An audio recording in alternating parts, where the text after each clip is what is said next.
Okay, I'm going to work on spark plug program for using my NC mill as a NC lathe to turn up the spark, my little miniature spark plug insulators. They're spark plugs for the little demon. I went with a 848 thread on them, and I originally had a program to do it, but somewhere I misplaced it. I'm sure it's on a jump drive somewhere, but I can't find where I done with it. So I'm going to reprogram it, and I'm going to show you how I go about that. Okay, the first thing I do is I draw up a map. I just draw, this is the profile of the spark plug. And then I go ahead and I put in my center line will be X0, and the bottom of the plug will be Z0. So what I do is I set up a tool in phone's ringing. I have to go answer the phone. So I'll be back. Okay, I'm back. So when I set up my mill, what I do is I set up a tool bit in the vise, and I get it on 0. So I have and I mount a material in my spindle. So let's just say we're looking down on from the material. This is the material, and here's the vise.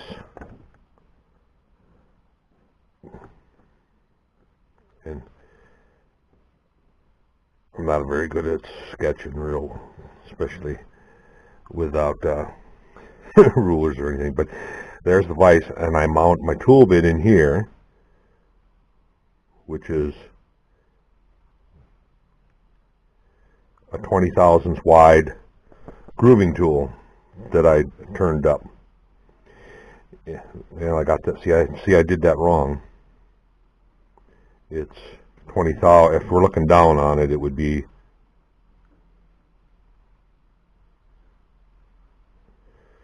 that way, and this would be the front edge. So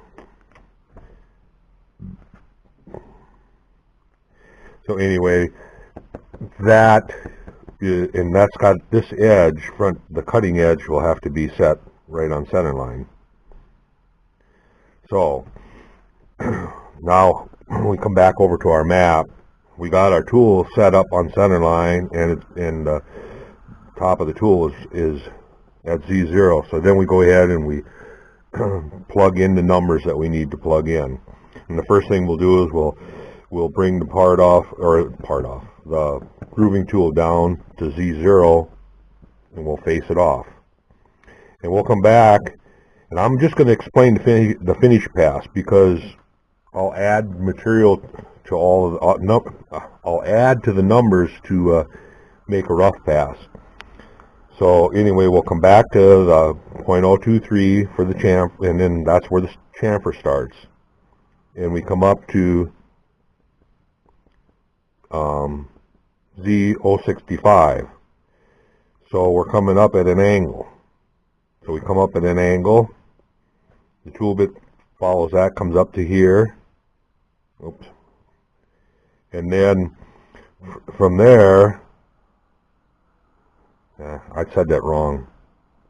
Wait, let's start over. Okay, so your tool bit, you bring your spindle down to Z0. We plunge into X minus to face off the end.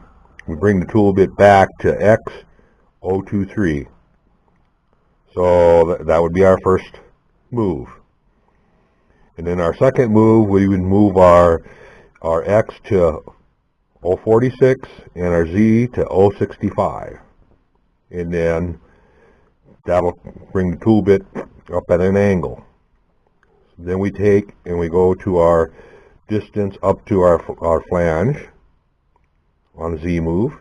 Then we pull out on X, move up, and we move up to the top here but we also have to add the thickness of the part off blade, so it'll actually go 20 thou higher. Then we come in, and then that's why I figured all to the tops of these. And then we come into X62.5, which would be a 125, and then we come up to the first notch, plunge in, back out. You get the gist of it, I'm sure. And anyway, that's basically how I do it. I set up a map all the time. I always draw out a map, put all the numbers down, and then I go ahead and I type it in. And basically I type it in on a, I don't know if I can see it, but it's just a notepad, and I just go ahead and I start typing, and I type in my moves, and I'll see now I have a roughing passing here, so this will be a roughing pass, and then a finish pass, and then a roughing pass for the second half, or the top half where the notches are, and then a finishing pass, and then the end. But anyway, the best thing you can do for yourself is just lay out a map of how you want your tool bit, where you want it to go. And then from there, like I say, from there you can just go ahead and plug in the numbers. So hopefully that'll makes a little sense to you. But that's doing it longhand. I mean, if I have something complicated, I'll use my CAD. I have CAD models for all of it. I just use my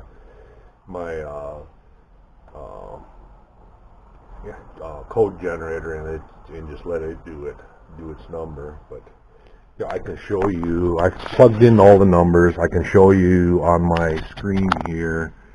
This is my software for my machine, and I can hit the draw, and you can see on Y-axis it never moved. It just went in and out.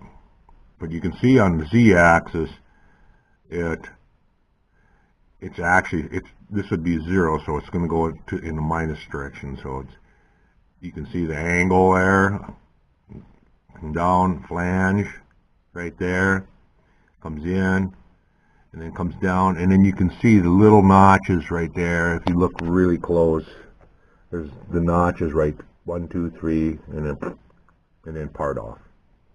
So anyway, that's pretty much how I write the little program. There's nothing, no magic. It's just basic X and Y moves, and nothing super spectacular. So anyway, that'll be it for the program. I'm gonna take the program out to the shop, and I put it on a jump drive, and I'll plug it into the computer out there on my machine, and we'll run it, and we'll see what we get. We should get something like this. This is one from last time. You know, we should get something like that, and then installed. It's like that. So, because this plug, these are the ones I've turned before. I'll need to.